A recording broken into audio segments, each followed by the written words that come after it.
Hello, my name is Susan Vance. I belong to SNAP, Survivors Network of Those Abused by Priests. If you'd like to know more about our global outreach, please go to snapnetwork.org. Today is day 23 of Hold Them Accountable. This is about the Porno hookup priest of the Diocese of Knoxville, who is yet unidentified. His parish is unidentified, and no one is speaking of this from the church, and they are the ones accountable. The diocesan officials of the Diocese of Knoxville have made very bad decisions on this, and their leader, Archbishop Shelton Fobb, has gone along with them. We are going to get a new bishop as of July 26th, Bishop-elect Mark Beckman from the Diocese of Nashville. Bishop-elect needs to understand, as all of us do, that we are dealing here with silence and cover-up continuously in the Diocese of Knoxville. And actually this extends to Nashville and Memphis as well. There is no transparency. Anytime there is trouble, they will get out of it with silence and cover-up. And people will say to me, but the church doesn't lie. They don't lie to us. I have to tell you, that's all they do.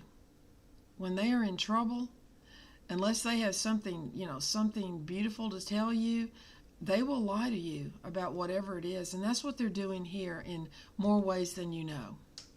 Clergy sex abuse victims know the truth about that. In 2005, David Brown went to the Diocese of Nashville. He had been raped, and he had told them so before. He had been raped by a priest of Father Ryan High School when he was a young boy, and he wanted to be released from the NDA that he had to sign at the time. Since the Dallas Charter of 2002 had been initiated by the United States Conference of Catholic Bishops, this should have been an easy thing. He should have not been having to grovel and beg and write letters and go to Nashville and do all the things that has to be done if you're going to follow their tortuous path. Illegal silencing language in any kind of agreement with a victim is forbidden by the church. It was forbidden in the Dallas Charter. It's still forbidden and repeated by Pope Francis in Vos Estis Lux Mundi.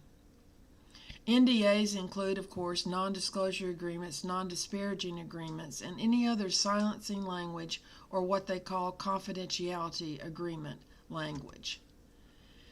In 2005, in the June 30th edition of the Nashville Scene, a young journalist named John Spraggins did a wonderful article about David Brown and his journey. It also includes about Mike Code, a friend and another survivor. You need to read this. Google it and read it, and it will tell you what happens to a victim when they try to come forward to the church. David Brown wanted out of his this confidentiality language, and in the Nashville Scene, I'm going to summarize this in a second, Gino Marchetti made a statement.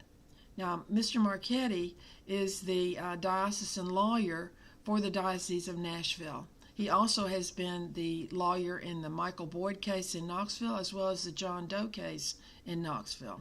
But Mr. Marchetti is quoted in this 2005 article as saying that the diocese releases all from confidentiality aspects of any such agreement. So David Brown was granted his ability to speak, and he has been telling others about his clergy sex abuse as a young man and trying to help them understand what this means, as well as Mike Code. They have been two people who have across the state of Tennessee told their story. But silencing is the order of the day. Other victims since then have been silenced. In fact, there are only one or maybe two in very recent years who are not silenced because their lawyers said, no, you're not putting silencing language of any kind in any kind of agreement with this victim.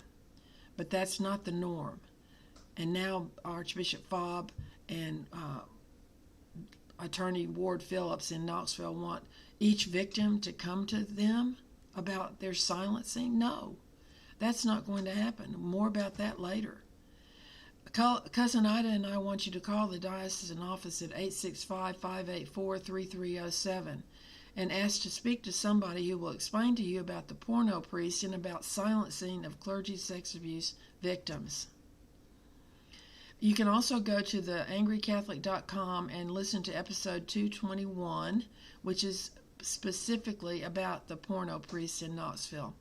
Also, if you want to see the other videos in this series, and especially days 1 and 2, if you don't know what's going on, you should listen to days 1 and 2 at youtube.com/snaptn.